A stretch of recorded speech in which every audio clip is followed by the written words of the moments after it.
We read from verse 17 to verse 22. Verses 17 through to verse 22 as we continue reflecting and seeking to emulate the heroes of faith in Hebrews chapter 11. This evening, emulating the heroes of faith, even the patriarchs, as it were Jacob, Isaac, and Joseph. By faith, Abraham, verse 17, when he was tested, offered up Isaac, and he who had received the promises was in the act of offering up his only son, of whom it was said, "Through Isaac shall your offspring be named." He considered that God was able even to raise him from the dead, from which, figuratively speaking, he did receive him back. By faith, Isaac invoked future blessings on Jacob and Esau. By faith, Jacob, when dying, blessed each of the sons of Joseph, bowing in worship over the head of his staff.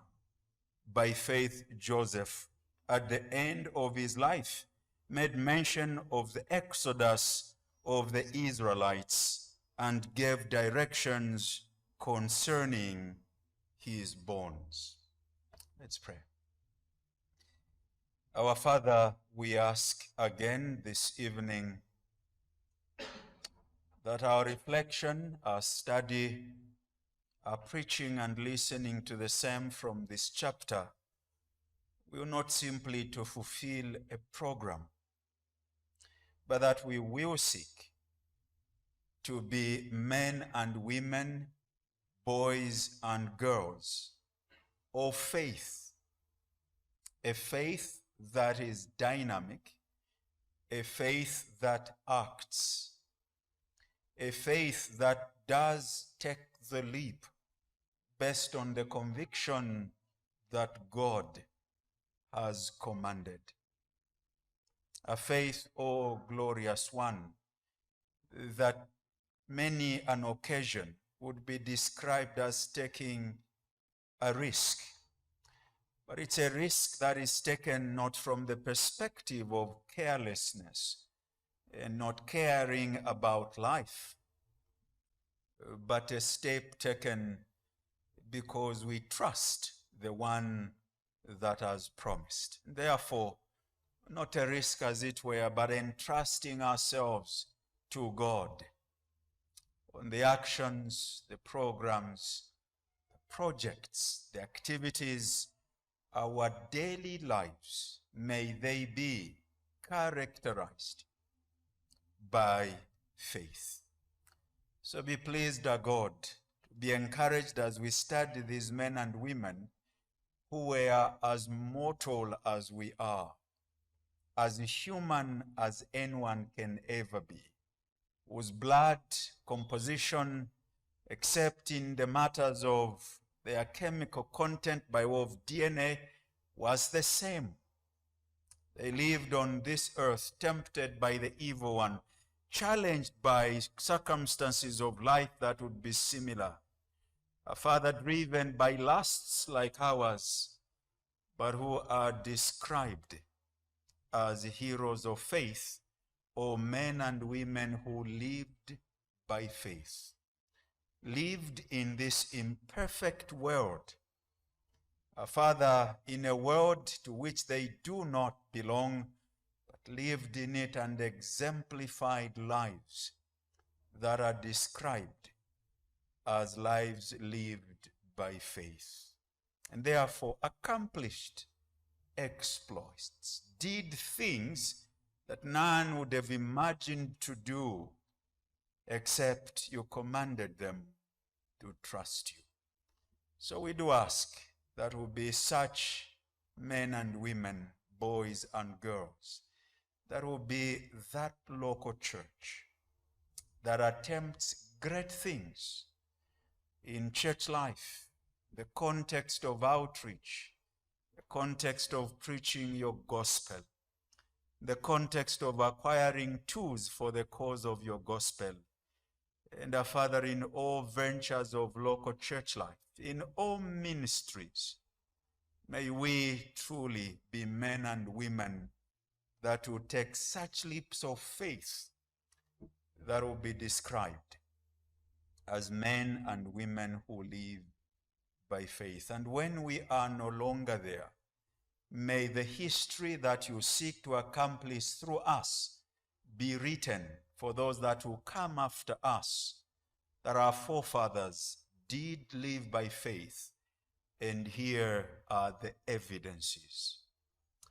Please enable us as we reflect yet on 3 more characters, that we will learn from them and seek to emulate them, even as they lived out their lives by faith.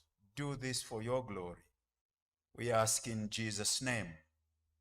Amen. Emulating the heroes of faith began briefly by observing the setting of Hebrews chapter 11. Then we considered its outline, as some have given the outline, and helpfully so, that it is basically divided in 4 sections: the antediluvian era, the patriarchal era, the Mosaic period, and everything that follows is categorized as subsequent phases of historical dealings of God with his people. We indicated that according to Hebrews 10:38, we are told that God's righteous one shall live by faith. And these men and women did live by faith. We quickly moved on to reading verse 1, very briefly stating that prescription, that description, that others still call a definition, is purposefully done, that the rest of the section will be referring to that verse, and that these men and women lived out faith that is described in verse 1. Now, faith is the assurance. Faith is the confidence. Faith, as it were, is the assurance of things hoped for and the conviction of things not yet seen.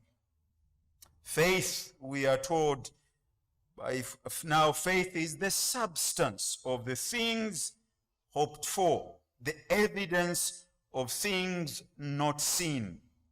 And I did state that basically 2 predominant understanding of that verse: 1 objective and 1 subjective. It's a concrete, and another that it is what faith actually does, and none of those descriptions or definitions are unbiblical in terms of faith. Both are true. Faith in Hebrews, we observe that it is dynamic, it is active, it is obedient, it takes a step. And we stated that if we have anything we call biblical faith and it is not active, it does not take a step, it does not respond to the commands of God or teachings of God, it is not biblical faith. Biblical faith responds to what God has said, what God has promised, and what God has commanded. So biblical faith is active. We observed faith as exemplified by the patriarch Abraham. And we said 3 general observations to learn from Abraham's exemplification or illustration or demonstration of faith. Firstly, concerns his response to God's call to live. He did live even though he did not have all the details. The reason he left was because God told him to do so. Secondly, by faith, Abraham, we told, and Sarah were enabled to have a child. By faith, Abraham considered these matters and conceived. We thirdly were told, by faith, Abraham offered up Isaac. And that faith sometimes it can be what we might term to be costly. And in this context, accurately put, somebody has said that faith is also sacrificial. Abraham is called to sacrifice, to give up his son, to let go. And that as we walk with God, there are things he might demand of us, not necessarily sinful, not necessarily that they are bad in themselves, but as a test of how we trust this God.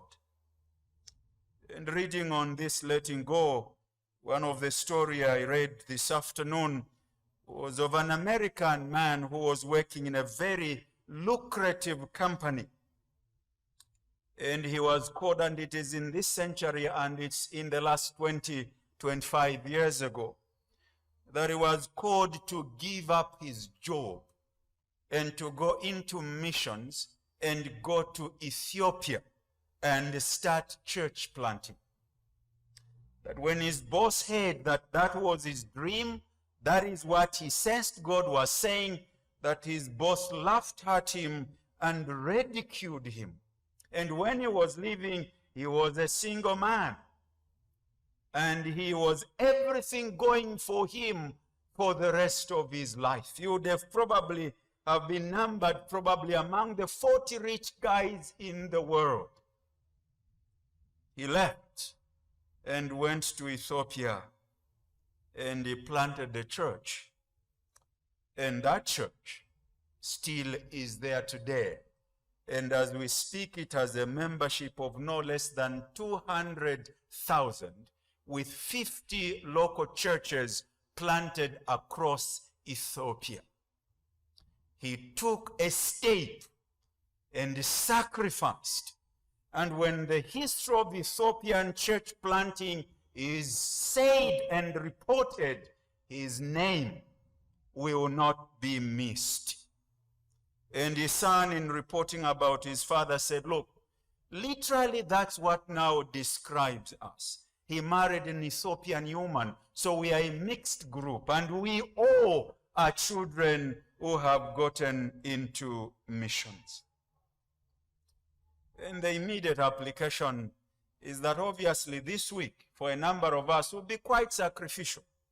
In terms of fuel, the fuel you burn this week to come to church will be more than you've ever burned this year. If that's a sacrifice you need to make to demonstrate your faith, please do. If that's the step you need to take and trust God to provide how this month will end, well, there is a test right before you. If that test means making prior arrangements at your working place, talking to your boss who rarely gives permission, take that step and trust God to be able to grant you that ability. Abraham was a man of faith, and faith will be sacrificial. Again, I say this, I can only tell of things that have happened in a context we've served. We went there, we live in a context like here, where there was a person or two hold a vehicle. And we go in this context, and there is no vehicle. There is no bicycle. And while the deacons and elders are debating what will we do, it took one family, one. And I think at that point they were probably 4 months old in that local church as well. That said, here is a car, we have two. Here is a car. If the church doesn't buy one, use it until you leave this church. When it breaks down, we will repair it. The only time you call us is when it's broken down. If it's moving and making funny sounds, just get going. Well, that's faith.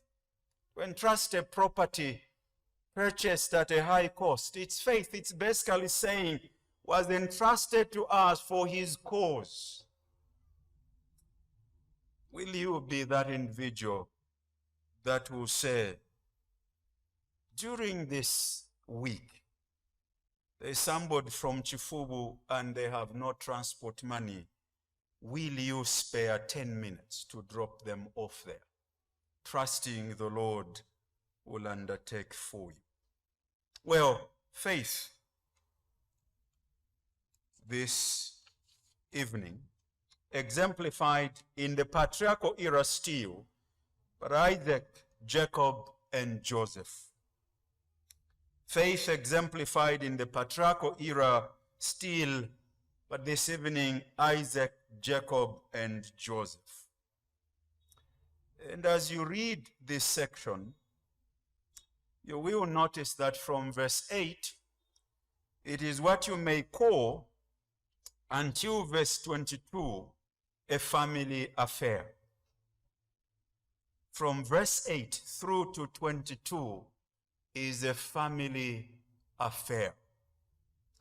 And part of the lessons that you would want to pick up from that a faith that is lived for God does affect the whole family. Now, that's not to say all the children from these families were perfect, but notice that it was from father to children to grandchildren. It was from father to son, from father to sons, from father to sons. And that was not by accident. It is a faith that was demonstrated in these homes and was lived out, so that when you read by faith Abraham obeyed, and you conclude with Isaac being offered up, that Isaac will be the very next example of how that faith is lived out. And when that is done, when Isaac is that example, by faith, verse 20, Isaac invoked future blessings on Jacob and Esau, where the very next person is Jacob, how he lived. And when that closes, it is Joseph. And Joseph discusses the Exodus, and then you're going to have the leader in that Exodus, Moses. And that the immediate application, and for those of us who are parents, should be this: may my faith not only be talked about, not only be spoken, but may it be so lived out that our children will not only hear it, but they will see it, and as it were, they will embrace it. That when I'm not here, may it be said of my family, God granting that blessing, that yes, there was a Peter Shilaluka. He was a pastor, was an elder, was Christian education director. There is his son, and he's the pastor of Riverside Baptist Church. And the grandchild is also a missionary. And it is because they saw this faith in their father. That in our own denomination, one of such families are the Litanas. Not everyone is a Christian, but you can trace from the father to the children and grandchildren, daughters and those that come. And that's what we read here: Abraham, Isaac, Jacob, Joseph. And from that point, it's nations. The whole Israel now has come to the fore and must impact the whole world. Is that possible for our families? Yes, it is. Your children may not be saved yet.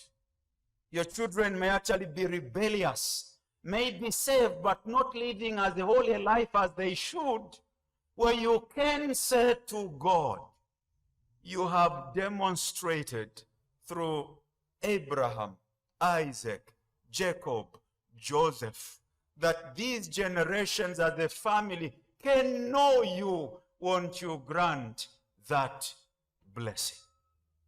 Faith can, as it were, well lived out, be passed on, and by God's grace, be a family affair and carefully used. Well, let us continue to explore this perspective of faith as exemplified in the sense of ode for our emulation. And as we do so, here is a quotation somebody has written regarding this chapter. We often link faith to a set of beliefs that we hold. So we speak of a statement of faith. Yet this powerful chapter does not contain a confessional statement. It is action-packed. Faith is energetic, visionary, and risky sometimes. And I hope you understand the context of it being said risky. It is allowing what you believe about God to drive you, to drive your whole life. Faith is energetic, visionary, and risky. It is allowing what you believe about God to drive your whole life. There are people that were in business, still are. And at that point, it was really doing very badly. In debt, literally up to the neck. And we talked about the practicalities and everything. And I say to them, well, we've said everything except one, and we must have probably started with this. In this whole enterprise, where is God? So we want our business to thrive, to soar, to do great. Where is God? And they say to me, maybe we haven't involved him that much. But here is a promise we'd like to make. If God got us out of this and made us prosper, we will be faithful. We will seek to help those that are vulnerable. We will do our best to honor him with our business. At that point, I said, well, let's pray. And the testimony today is different. And so far, they are living by their commitment. It took action, a bold step, to trust that God is able to do this. Faith is energetic, visionary, and risky. Is it possible to have a powerful, thriving farm even when fertilizer is expensive? The answer is yes. Can God do that? Absolutely. Isaac, 11:20. And the whole story is in Genesis 27. We're not turning there. I trust that it's a story we know. Isaac 11, verse 20. By faith, Isaac invoked. Literally, in other versions, by faith, Isaac blessed future blessings on Jacob and Esau. By faith, Isaac invoked future blessings on Jacob and Esau. It is, yes, the same Esau we read of in Romans, and Esau, I did what? It's the same one. Was he blessed by the Father? Yes, he was. We have the Son who was given back to Abraham as an example of living by faith. The very object that was an affirmation of how the Father lived by faith is now the very example of how he himself is going to live by faith. And this is not accidental. He's learned this from his father. He knows what it is to be sacrificial in this enterprise. He knows that when the parents do their labor and plead with God, God does favor his children. Isaac invoked future blessings on his sons, Jacob and Esau. The New Living Translation, not a very good translation many times, but does underline the emphasis of the original language. The New Living Translation pictures what the sense of the text is. It was by faith that Isaac promised blessings for the future to his sons, Jacob and Esau. And when you read Genesis 27, that's what he's doing. He's actually saying to them, these are the things that will be yours. This is the influence you will have. This is how great you will become. These are the possessions that will be realized. That's what he's doing. So he's basically saying to his children, here is the pronounced blessing in the name of God. This is what will be true for you. And I say this with the certainty and the reality today by faith. Now, faith is the assurance, is the substance, the conviction, and as it were, the persuasion of things not seen. In verse 20 to 22, the verb blessed means to pass on the covenant promises and the associated position of privilege. The line of promise in this case also was the line of faith, as Isaac emulated the faith of his father. What Isaac blessed or promised his son Jacob and Esau through the blessing, what invoked upon them something he had no power. It is something he had no power to do, and it is something he actually didn't have. Well, I think let's turn to Genesis 27.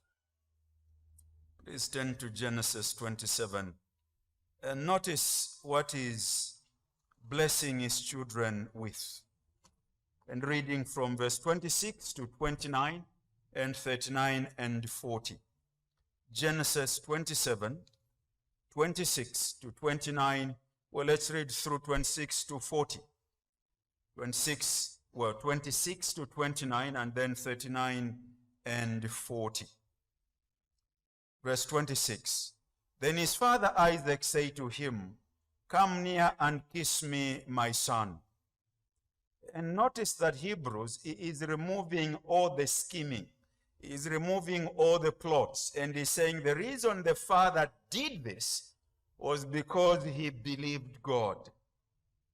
Then his father Isaac said to him, come near and kiss me, my son. So he came near and kissed him. And Isaac smelled the smell of his garments and blessed him and said, see, the smell of my son is as the smell of a field that the Lord has blessed. May God give you of the dew of heaven and of the fatness of the earth, and plenty of grain and wine. Let peoples serve you, and nations bow to you. Be Lord over your brothers, and may your mother's sons bow down to you. Cursed be everyone who curses you, and blessed be everyone who blesses you. Verse 39. Because there is some displeasure from the brother, and the father will not change his mind. He will instead affirm. Verse 39, then Isaac his father answered and said to him, this is after Esau has literally pleaded and cried and asked the father, are you sure there is not even one? Then Isaac his father answered and said to him, behold, away from the fatness of the earth shall your dwelling be, and away from the dew of heaven on high. By your sword you shall live, and you shall serve your brother, but when you grow restless, you shall break his yoke from your neck. Why is Isaac not changing the blessing? Why isn't he reversing it? Verse 37, Isaac answered and said to Esau, behold, I have made him lord over you and all his brothers, and have given him to your servants, and with grain and wine, and have sustained him. What then can I do for you, my son? And as you read history, that's a blessing that we begin to encounter just at the end of this patriarchal Genesis 12. This is what will happen, nations and everyone. How will that unfold? Well, it's not so far been realized through Abraham, practically. Well, there is some unfolding during Isaac. It hasn't materialized. And Isaac is going to pronounce the same. And he is doing that according to Hebrews 11, verse 20, by faith. It's still in the future. But he says, this is what it will be. And I do this today with the certainty because God has promised. Now, Isaac could say, I have no army, I have no weapons. I do not have such influence. I am just your son. Are you sure, Daddy? Jacob would say, this would be. Well, the father says to the elder, I have blessed him and have sustained it. What Isaac blessed or promised his son Jacob and Esau through the blessing, what he invoked upon them, something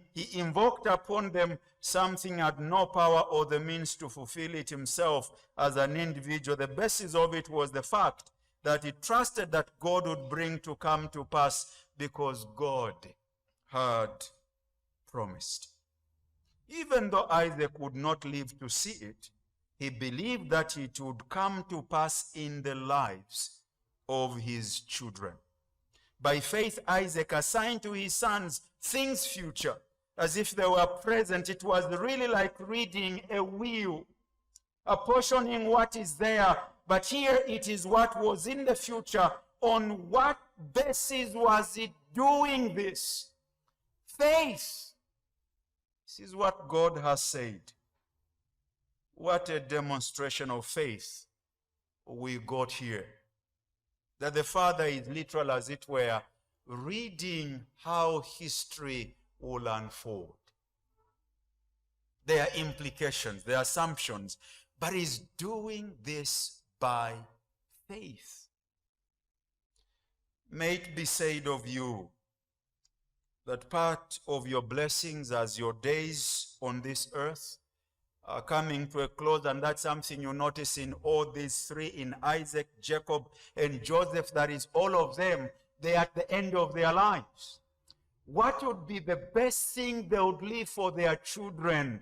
God's blessings. God's blessings. May your children be recipients of your actions of faith as opposed for your children to be saying, I wish I had a father like that. Will you be an Isaac? But notice, it is faith to do with what is not there yet. It is future, but it is so done with the assurance, with the conviction, with the substance and the certainty this will take place.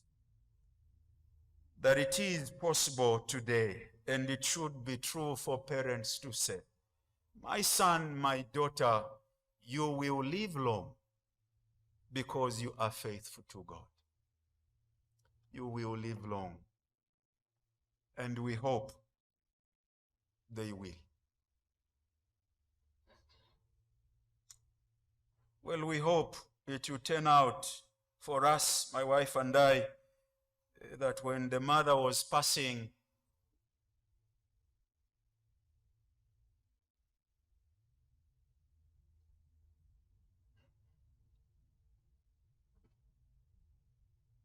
her words were that I trust that your children will take care of you as you've taken care of me. Will we say that to our children when we are passing? You've taken care of us well, and here is our blessing. May your children take care of you well. That's what Isaac is doing. I did my part, my children. I played my role. Here is my blessing for you. Jacob, this is who you will be. And as you notice, this is really seriously an issue of faith, because as we'll be seeing again in two instances, the cultural norms are actually reversed. That in the Jewish context, it is the firstborn who must be receiving these blessings. Why is he behaving this way? Because this is what God, this is what he believes God has instructed him to do. And as we come to Joseph, you remember in relation to his father, they are crossed. The firstborn is this side, gets a left hand. The lastborn or the second is this side, gets the right hand. The normal would have been this way. And the father says, no, you've gotten it wrong. And the father says, I know. Why was he doing that? He was doing that by faith and acting out what God had indicated as covenantal blessings. And that's a life we must be emulating. By faith, Isaac assigned to his sons things future, as if they were present. It was really like reading a will. I would like to ask again, beloved, what will you really leave your children?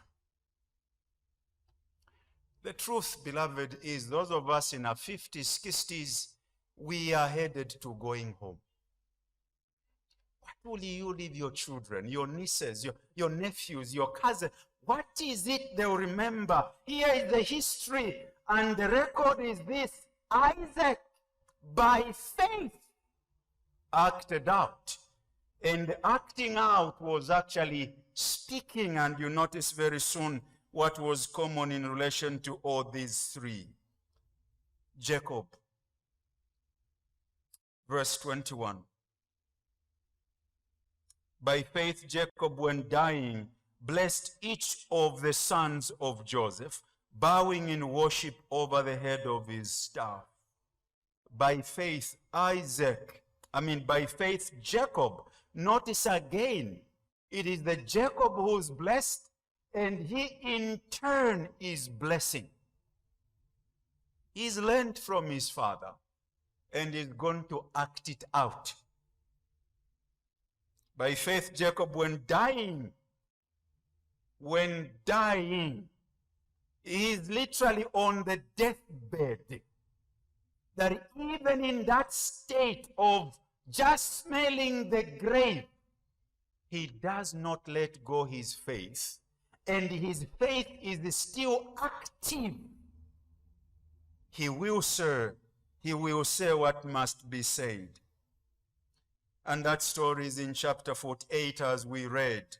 In the blessing of his two grandsons, Jacob put the younger Ephraim first and the elder Manasseh. And as you go to chapter 49, that's actually where we have now Joseph blessing, or Jacob blessing all of his children. But the ones we have here cited as the ones he's blessing are his grandchildren, of whom he says, oh, sorry, Joseph, they have ceased to be your children, they are now mine. It's the others you have. Why is he doing that? Why is this specific to these two? It is an act of faith. He does know what God has said in his covenant to the whole nation of Israel. He did not know Joseph's sons. As you read the story, he's meeting them for the first time. He's saying to the son, I actually didn't think I'll see you again. Oh, by the way, who is that with you? Oh, it's the children the Lord has blessed me. Oh, bring them, bring them. I need to act on this before I die. He did not know Joseph's sons, and he was not able to distinguish them by sight because he was almost blind because of age. And yet, he distinguished them, as it were, by faith. He is not able to tell who is the older or the younger, but his action, moved by God, he crosses his hands. And Hebrews tells us that's a step of faith. When the son protests and changes them, and as we read in Genesis, he was displeased. How could you do this as a grandfather? What kind of a grandfather are you? And the father says, I know. As would say today, he will probably say to the son,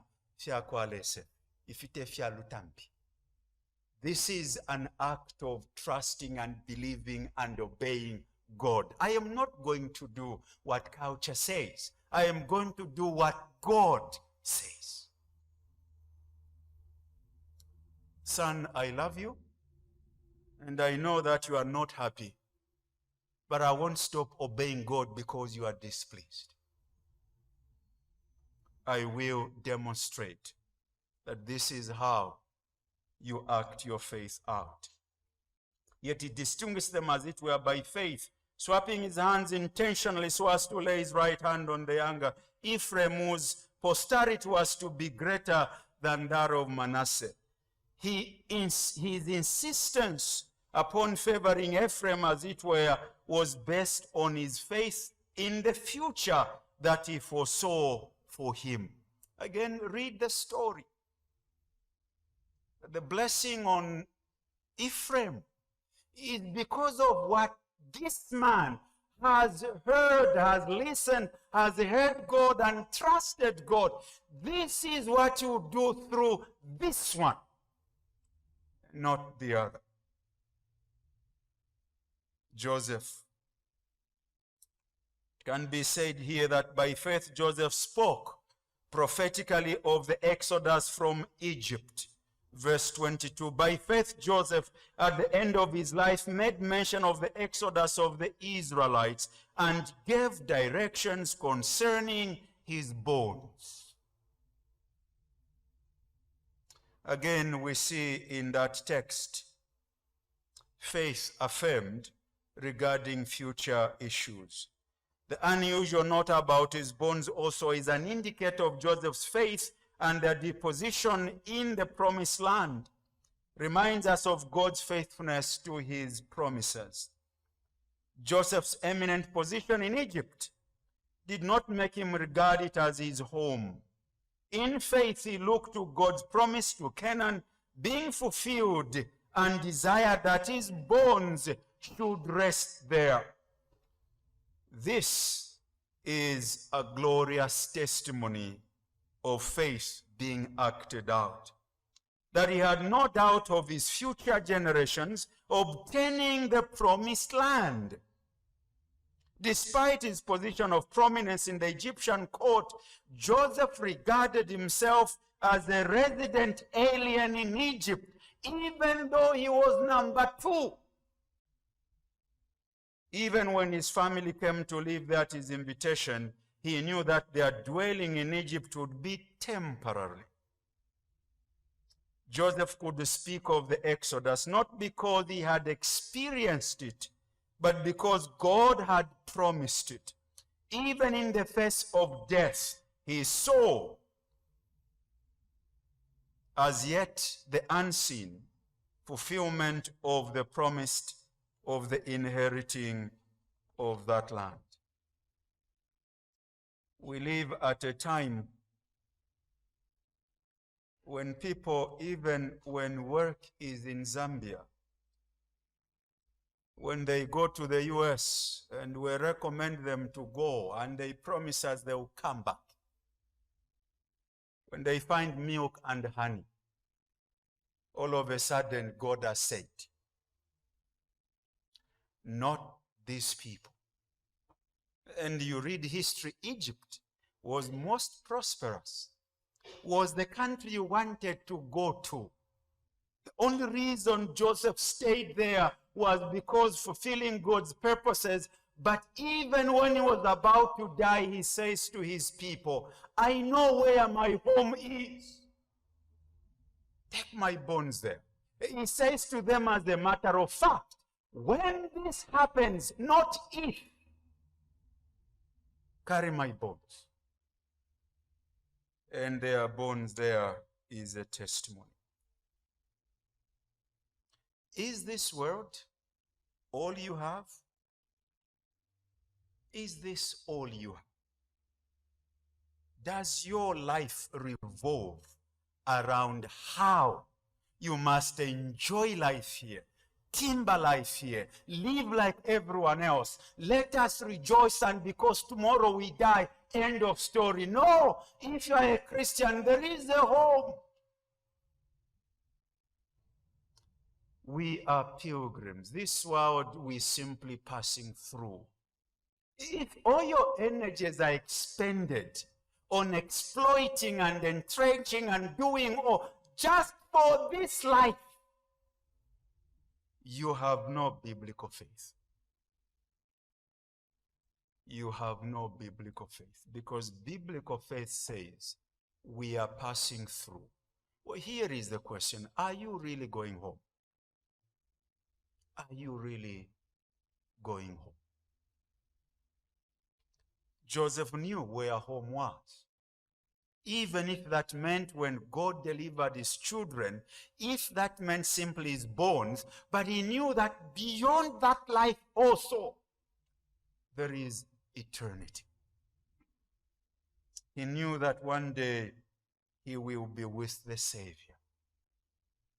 Is that your faith? I'd like to say again, beloved, I'm not sure how God speaks to you, particularly for you young men who God might be whispering to in your ears. You finish your grade 12, and even as parents are not helpful.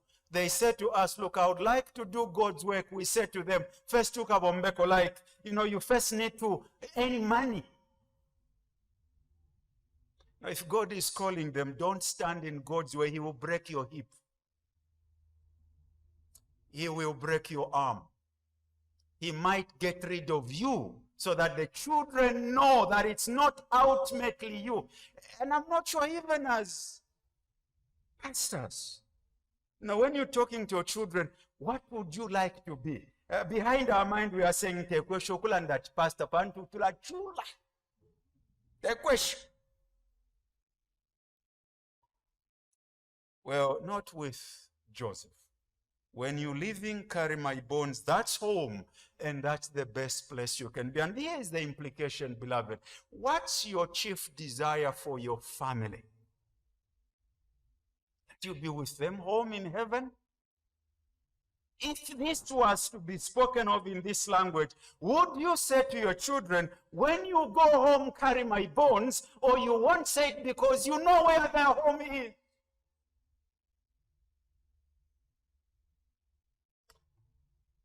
Well, faith is acted out. Very quickly then, what are the common elements of faith demonstrated by Isaac, Jacob, and Joseph?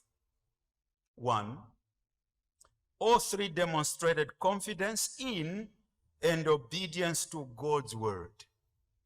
And they demonstrated that obedience by verbalizing it, by saying it to their children, and saying it, this is the blessing I invoke from God for you. My son, this is how I trust God in relation to your life. It's not just something they prayed about in the bedroom. They said it in words, audible and recorded. They acted it out. Like I said, your children might not be saved. Please tell them, this is my prayer for you, and I trust one day God will save you. That as they go do their things, they have heard. They have heard. Read 2 testimonies about sons who in their life, the father and mother said, be saved. And we know you'll be saved.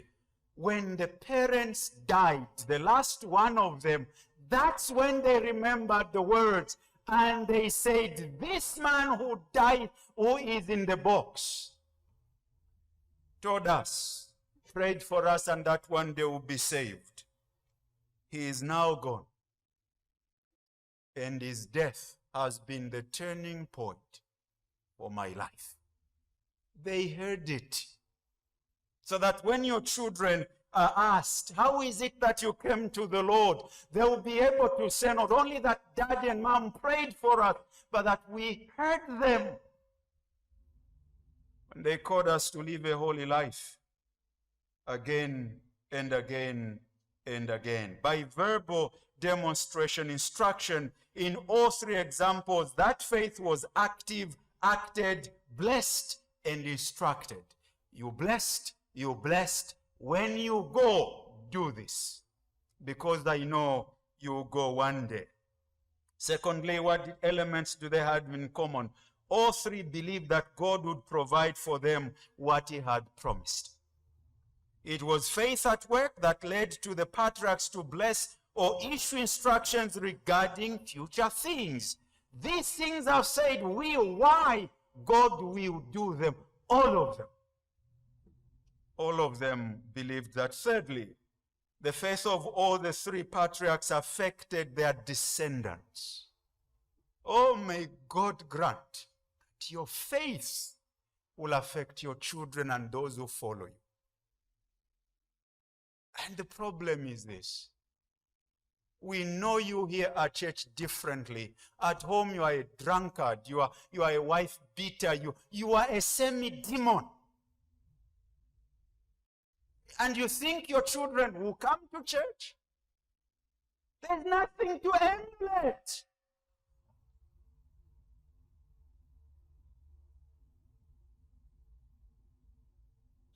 Not that in both Isaac and Jacob, faith is exercised in what we may call outside the normal family practice. The younger sons took the position of the first sons. Isaac struggled with it but ratified his blessing by faith. Fourthly, all three had firm conviction that not even death can frustrate God's purposes.